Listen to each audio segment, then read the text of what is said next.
Sulmuesi i Kosovës Vedat Muriqi është bërë një nga lojtarët më të pëlqyer të Mallorca fal pasionit dhe përkushtimit që tregon në çdo ndeshje.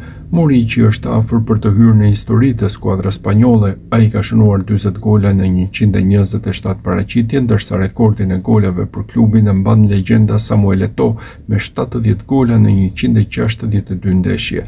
Vetëm 30 gola ndajnë Muriqin nga ky rekord. Sulmuesi nga Prizreni po zhvillon edicionin e 4 të plotë e Mallorca pas periudhës së huazimit nga Lazio në sezonin 2021-2022. Pasi huazimi përfundoi, Mallorca bleu kartonin e tij për 8 milionë euro, ndërsa së fundmi Muriqi rinovoi kontratën deri në vitin 2029. Në një intervistë për emisionin Jogama Fora de Jok, Muriqi rrëfeu sfidat e tij te Lazio dhe vendimin për të kaluar në Spanjë. Kur isha te Lazio më telefonoi Ortels dhe refuzova ofertën. Vuajta shumë në Itali pasi kur isha në formë të mirë fizike, Sarri nuk më kishte në planet e tij. Ortels më telefonoi sërish dhe fillova të kërkoj informacione për Mallorcën. Pastaj pranova. Nuk e mora familjen me vete sepse mendova se do të ishte vetëm për 4 muaj.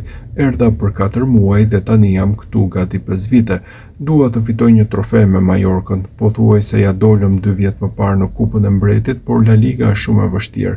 Do të doja të fitoja një trofe dhe të mos e harroja. Për mua do të ishte një ëndër e bërë realitet, deklaroi Muriqi. Sulmuesi ka deklaruar gjithashtu se planifikon të përfundojë karrierën si futbollist te Mallorca dhe të hapë biznese në qytet pas daljes në pension. Ai është gjithashtu golshënuesi më i mirë i Kosovës me 32 gola në 64 ndeshje. Edicioni 2025-2026 ka nisur mirë për Muriqin. Në 9 ndeshje ka shënuar 5 gola, duke shënuar dhe ndaj gjigantëve spanjoll si Real Madrid dhe Atletico Madrid. Megjithatë, Mallorca po kalon një moment të vështirë. Pas 10 ndeshjeve ka 2 fitore, 3 barazime dhe 5 humbje, duke u renditur e 16 me vetëm 9 pikë.